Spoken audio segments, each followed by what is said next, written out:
Hey Tavisha, how are you? I'm good. How are you? Good. I'm running between meetings, so I'm probably gonna stay off camera for all of this.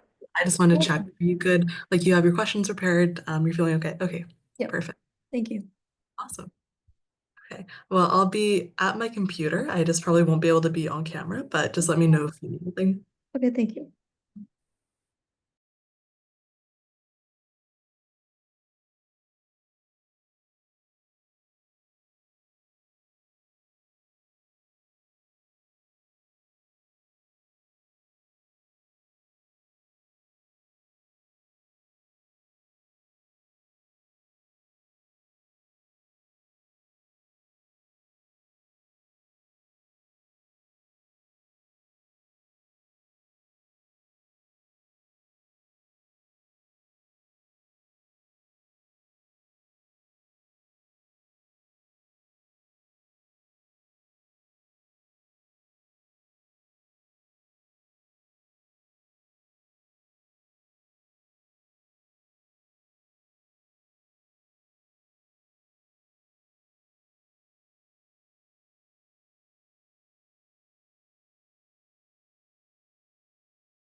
Hi.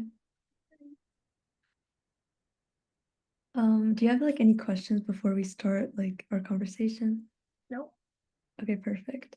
Do you mind pronouncing your name for me so I don't mispronounce it when I'm introducing you? Yes, Dr. Kaylin Coghill. Okay, perfect. Thank you. You're welcome. And you can just call me Dr. K. Okay, perfect. Mhm. Okay, so I'm just gonna get started, introduce the topic. Hi, everyone. Welcome to this insightful conversation, Breaking the Algorithm, hosted by Girls for Algorithmic Justice. I'm Tavisha, the Senior Director of Technical Research at this organization, and I'm excited to introduce today's discussion, which ties into our Stop Explicit Deepfakes campaign. At Girls for Algorithmic Justice, our mission is to advocate for ethical AI and also ensure that technology serves everyone equitably and properly. Through initiatives like our Stop Explicit Deepfakes campaigns, we aim to raise awareness of the harm caused by these malicious AI-generated deepfakes and really push for stronger policies throughout this Advocacy April, as we call it. Please continue to join us and support our fight. Today, we have the privilege of speaking with Dr. Kaylin Coghill, also known as Dr. K, an esteemed expert in AI ethics, gender studies, and structural inequalities in technology overall. Thank you so much for joining us today. Thanks for having me. I'm so excited to be on the call with you all. Of course. Could you start by introducing yourself and sharing with us a little bit about your work? Yeah, so I always say when I do any type of talk that I've been on the internet since dial-up. So I vividly remember typing stuff on a typewriter. and then us getting a home computer and being able to interact with people all over through AOL Instant Messenger. From there, I just really enjoyed building community online. So I was chronically on the internet. I had a MySpace, Facebook, Bebo, Pax, Black Planet, anything you could think of, I probably had an account.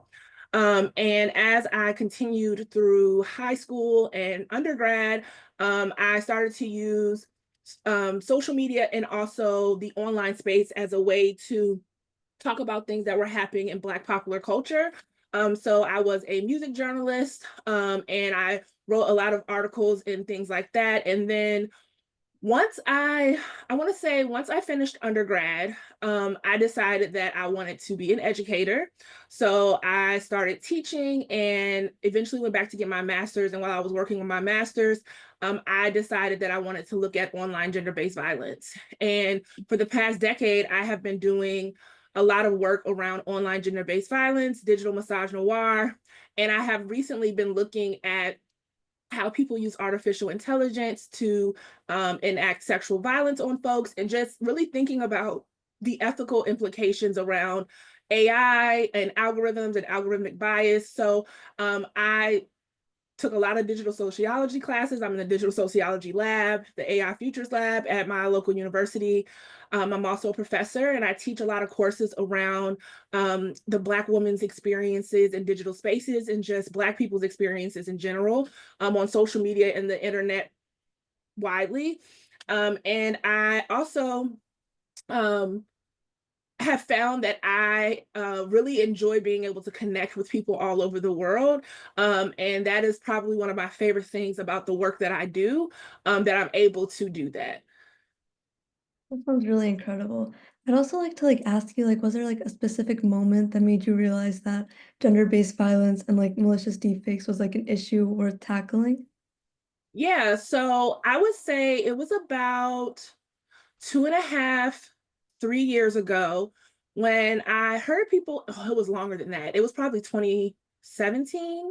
Mhm. 2018, I heard people talking about deep fakes during Trump's first administration. And I was like, what is that?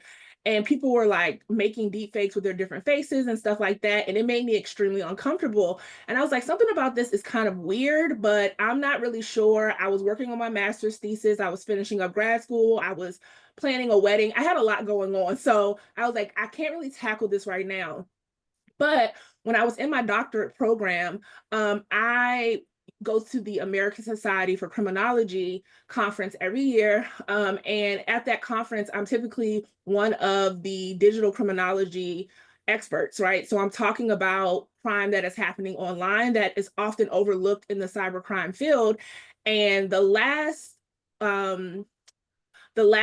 conference that I went to the year before last, I did a poster presentation where I talked about sexual violence and how people are using things like deepfake and undressing apps and all of these different applications to create pornography without the consent of other people, because I had started seeing a lot of articles come out about young girls having these things happen to them, or people making fake nudes and sending them all around the school.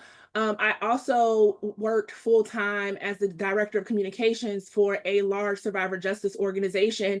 So I was already in that space looking at sexual violence. So because I had a digital media background and a digital humanities background, I was really interested in trying to figure out how the digital plays a role excuse me, in sexual violence. So I would say for me, the turning point was probably around the first Trump administration. And then I really dived in it. Probably I would likely say 2021, 2022 is when I was just like, okay, yeah, this is getting weird. And once I realized that people were using it to create fake porn and nudes, I just was like, I need to figure out what is going on. Yeah, it's a really scary world out there. So with a big picture question, AI is often presented as a neutral tool, but we've seen from time and time again that biases and racial biases, gender biases, they all kind of creep in. And from your expertise, why do you think this happens? These biases exist? Yeah, so I always talk to my misogynoir and digital spaces students. I teach this course. It's a course that I created at Virginia Commonwealth University and at CUNY Hunter College. And most of those students are either gender, sexuality, and women's studies or sociology students. That's usually the bulk, and some African American studies, but the bulk is usually sociology and gender, sexuality, and women's studies. So we talk a lot about the systemic oppression that's happening in the physical space and how that manifests in the digital space. And I talk a lot about how in Dr. Sophia Noble's book, Algorithms of Oppression, she talks a lot about how there is a lack of Black women and femmes in these spaces, like working for Google, that are creating these algorithms. So one thing that I recognized during my master's program and then kind of teased out when I was in my doctoral program is that all of the issues that we have happening in the physical world are just materialized in the digital space because the same people who have these racist and homophobic, transphobic ideologies are the ones that are creating the algorithm. They're the ones that are creating the artificial intelligence. And I think that people try to present it as a neutral tool because people don't understand how it works. And they really don't understand how like it when the AI is engaging with you, it can almost create a mind of its own. It's from learned behavior, right? So a lot of people think like, oh, it's just the internet, it's not serious. But there have been plenty of instances, which we'll talk about later, because I don't want to give the examples now. I was thinking about an example where the AI has actually been impacted by the use of humans. So I think that people are just feigning ignorance when it comes to these gender and race social constructs that really feed into how the AI and the algorithms are created. Yeah, those are some really valuable points. And like related to that question, like, do you believe there are historical patterns or like discrimination that AI systems are unintentionally replacing in our society? Yeah, so I think that one thing that's being replicated in particular is the amount of online harassment towards marginalized people, particularly Black women and queer people, and also other women of color as well. But there have been reports that have shown Glitch UK is one organization in particular where they did a digital misogynoir report where they were talking about how they found over 9,000 more instances of harm towards Black women than white women, and that 40% more of Black women experienced online harassment and trolling than white women, right? So I think that this legacy of violence towards marginalized groups is just um, it's been allowed to I'm trying to think of how I want to say this. So the historical legacy of violence against marginalized groups has been allowed to fester in the physical space for a long time. So people now that they have access to the internet and they have that anonymity, they really use that as an opportunity to perpetuate violence that they've always wanted to do, but could not do it because they were afraid of the physical consequences. So I do think that it's replicating this idea of harm, and then it's also reinforcing this idea that it's okay to harm these people because they don't have any protections offline or online. Yeah, those are some really important points to bring up. And I really want to get into like the real world like consequences of AI. Like we all know like AI is shaping like areas like hiring, healthcare, and also policies. What are some of like the most alarming real world impacts of gender and racial bias in AI that you've seen? Yes. So this is not necessarily okay. So to the average person, this wouldn't be seen as a gender or racial bias issue, but as someone who's actually studying racial and gender bias in the tech space, and you all will probably agree as well, what I'm about to talk about has the undercurrents of racial and gender bias. So there are these chatbots that people use for therapy. Hmm. And the therapy chatbots, recently an article came out, now have anxiety. So Oh. these chat boxes, I was floored when I found this out. These chat boxes are now taking on the emotions of those that they're engaging with, right? And when we think about access to mental health care, it Mhm. typically impacts marginalized groups, right? Based on your race and gender. who do not have access to proper health care. And because they don't have access to proper health care, they may turn to using, chat, whatever it's called, right? Chat therapy, whatever they want to call it, to deal with their problems. I also think about the young man who died by suicide recently due to a conversation he was having with a chatbot he had befriended, right? So he was dealing with depression and anxiety and all of these things. He was a teenager, and the mother says that she believes that the chat box kind of like not necessarily pushed him to dying by suicide, but kind of like enabled the negative thinking, right? And I think that a lot of times people don't realize that like these have those undercurrents of gender and race, because a lot of people who have to turn to these things are people who are not, they may not be in a socioeconomic status where they can afford to pay for therapy, or they may be in a place that is isolated from people that look like them, right? So let's say you're a Black or brown person, you live in an area that is predominantly white, you may be experiencing some things that you don't feel comfortable talking to your family about, you don't have any friends, so you turn to the internet, and then you find out, oh, there's a chat box that I can talk to, right? So it's really sad and unfortunate, but a lot of people are turning towards it because it is more accessible in some cases. Yeah, true. It's really scary seeing how like mental health can be easily impacted by these AIs. And from your perspective, do you find like the average person is affected by these biases in their daily life, even if they may not realize it? Yeah, I definitely, because I study the internet and just how Mm. people exist and use the internet, I am very clear on the fact that like AI, whether it's Chat GPT or an undressing app, has control over the user.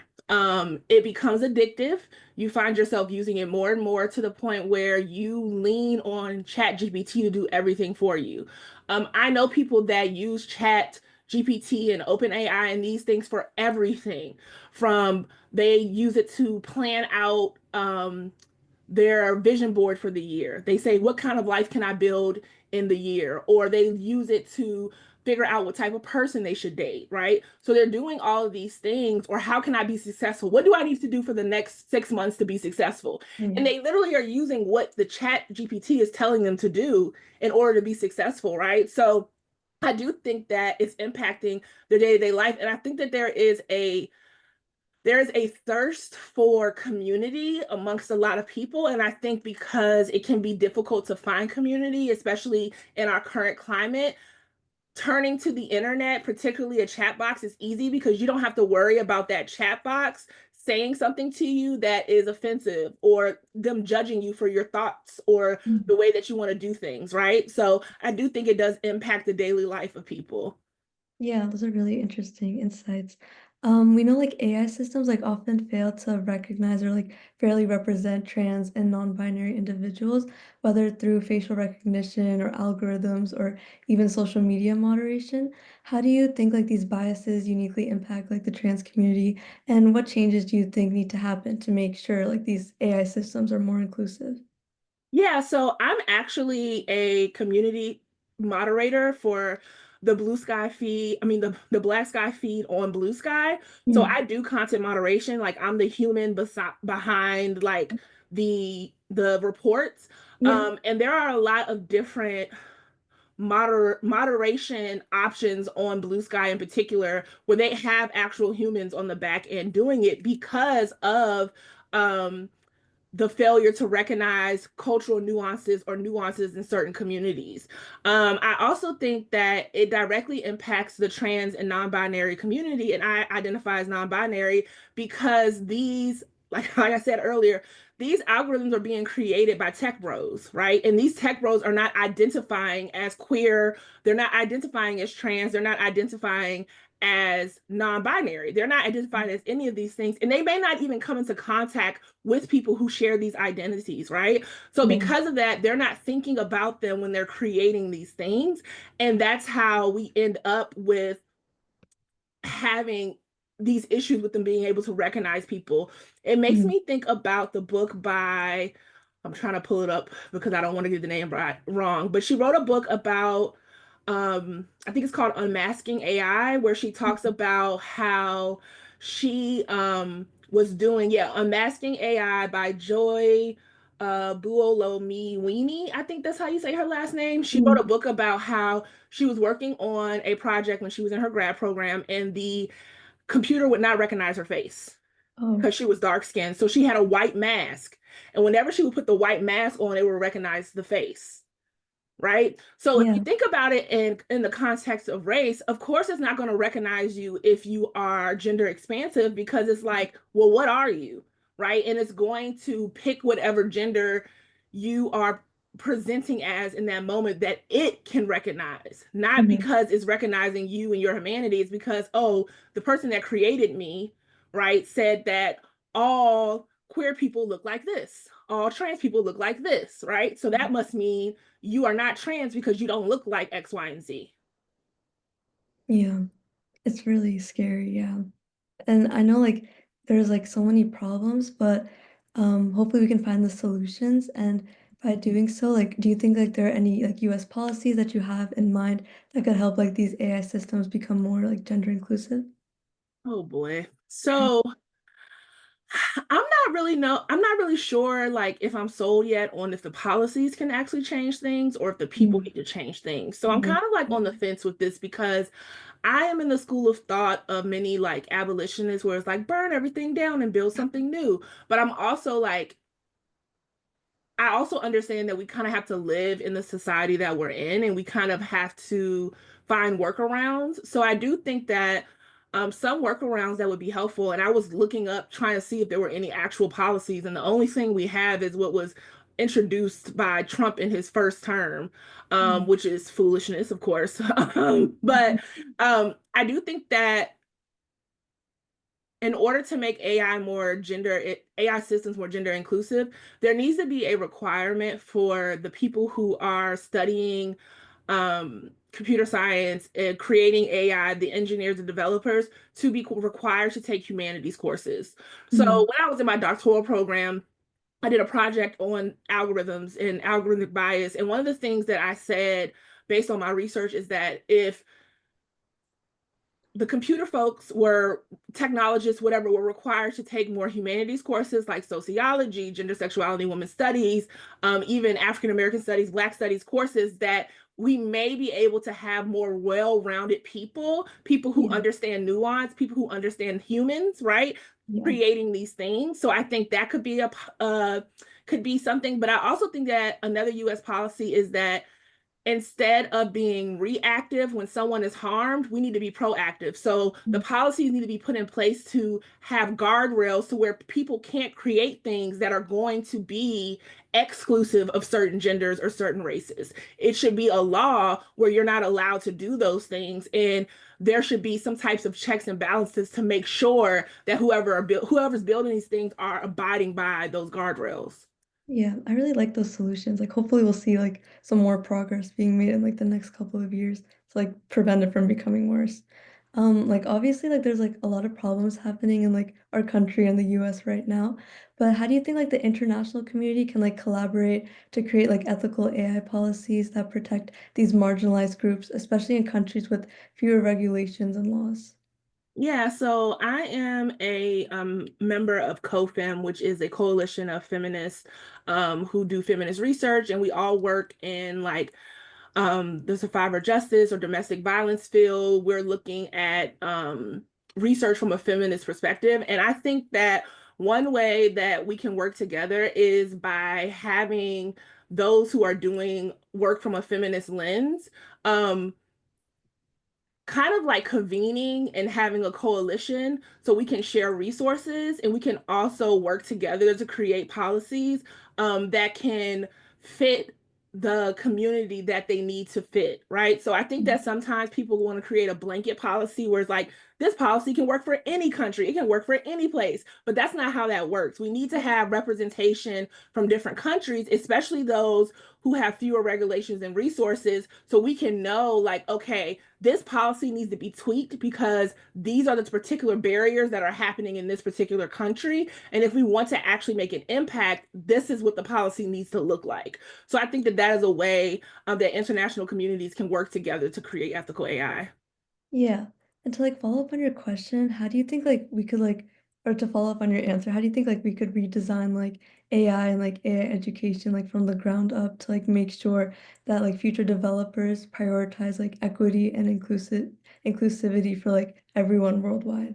Yeah, I think that starting to teach, like, you know how they have like Black Girls Code and they have Oh different yes. organizations, right? Yeah. I think that we need to start making these things a requirement and not an extracurricular or an optional thing. I think that this is something that can be a part of the curriculum for younger people to start learning about ethics in general and how ethics impact technology. And I feel like if we start them at a younger age, then we will have more people who have a digital citizenship that is rooted in feminist ideologies. It's rooted in kindness. It's rooted in critical thinking, right? And it's not rooted in fascism or racism or homophobia. It's rooted in the ideas that everyone deserves access. And I Mhm. think that because Generation Alpha and younger. I don't know if there's another generation after them yet.